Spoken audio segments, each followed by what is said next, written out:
Hello, geometry students. We have a quiz going on with Fry's class, and we have the quiz over inductive reasoning and conditionals. And we are to determine if the conjectures below are true or false. If false, give a counterexample and 2 points each. So, what you want to do is take a look at these conjectures, and I'm going to read through these. I might give you a little bit of guidance. This is a quiz, though, so try them on your own. Please pause this as much as you need to, and write out your answers so that you can take advantage of your extended time. The accommodations, though, that I'm performing right now are some clarifications and just some reading. So let's get to it. So we have number one, the difference of two odd numbers is always an odd number. So think about two odd numbers. And just take, for instance, the first two odd numbers in the natural numbers, and you could take like 1 and 3. Find the difference of 1 and 3. Is that an odd number? That should give you a big clue, a little clarification on what to do for number one. For number two, for any two integers a and b, the quantity of a minus b squared equals a squared minus b squared. Once again, pick a couple numbers. Pick 1 and 2 and put 1 in for a and 2 in for b. See if when you do that problem, if that equals 1 squared minus 2 squared, okay? Is that true or is it false? If it's false, you already have the counterexample, okay? 4, 3 through 6 match each statement with its symbolic notation. So conditional. For number 3, conditional, I'm going to tell you is either A or B. Narrow your choices a little bit. Inverse is also either A or B. The converse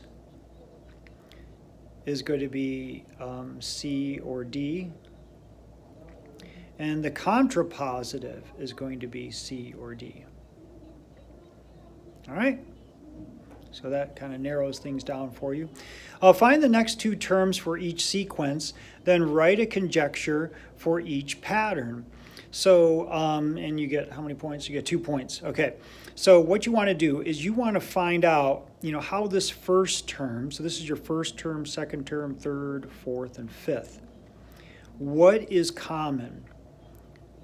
How did the first term become 1 or stay 1? The second term become 4. In other words, let me clarify. So I have 1, 2, 3, 4, 5. This will help. And then you explain what's going on here. How did 1 become 1? How does 2 become 4? How does 3 become 9?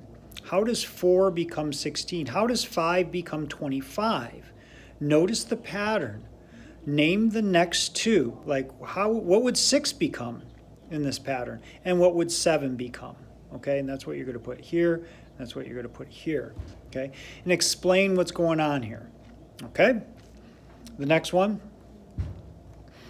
So, I have, my first, my second, my third, my fourth, my fifth, and my sixth term. So, here, it's not so much these numbers that we're going to be looking at, it's these, just the numbers that are given here. Notice a pattern here, okay? This, for instance, this 2, take a look at the two numbers before it. What did you do to those two numbers before it to become 2? This 3, look at the two numbers before it. What did you do for it to become 3? Look at the 5. Look at the two numbers before it. What did you do with those two numbers to become 5? Look at the 8. Look at the two numbers before it. What did you do with those two numbers before it for it to become 8? And so finish for your 7th term and your 8th term. okay? Finish that pattern that I very much clarified, and explain what's happening here. Explain how you ended up getting your 7th and 8th term. Explain what's going on. All right. So for number 9, we are to write the following statements as a conditional, a converse, an inverse, and a contrapositive. Then determine the truth value of each statement. So what you want to do, for your conditional, converse, inverse, and contrapositive, use your 3 through 6. Whatever you said was conditional. Remember, it was A or B. So it's one of these, Remember, you have the first part is the P, the second part is the Q. So, you have your if and then statement. So remember to use if and then. And then remember some of these, like the converses are, if not, then if something is not, so you have a not in there somewhere, then something is not, those are those con ones. And then, the reverses, think about the reverse, whatever was your P, the first part, and the second part, then it flips, so you got to figure out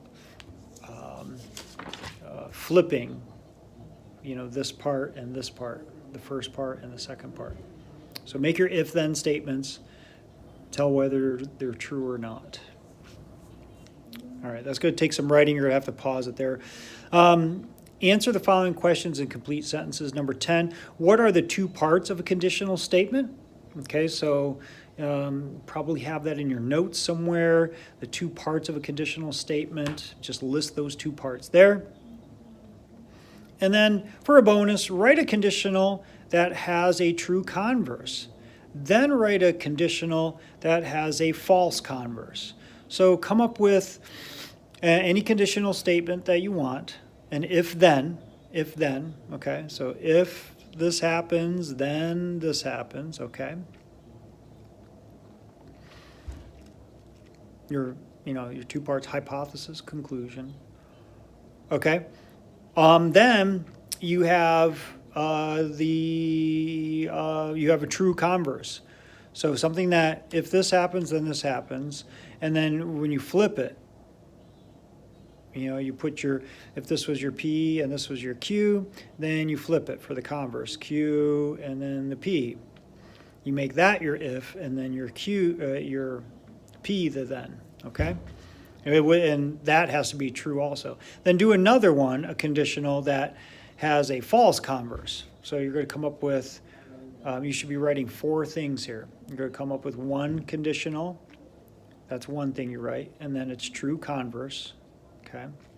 And then you're going to write another conditional, and it's false converse. All right. So hopefully this helps. And good luck with this quiz.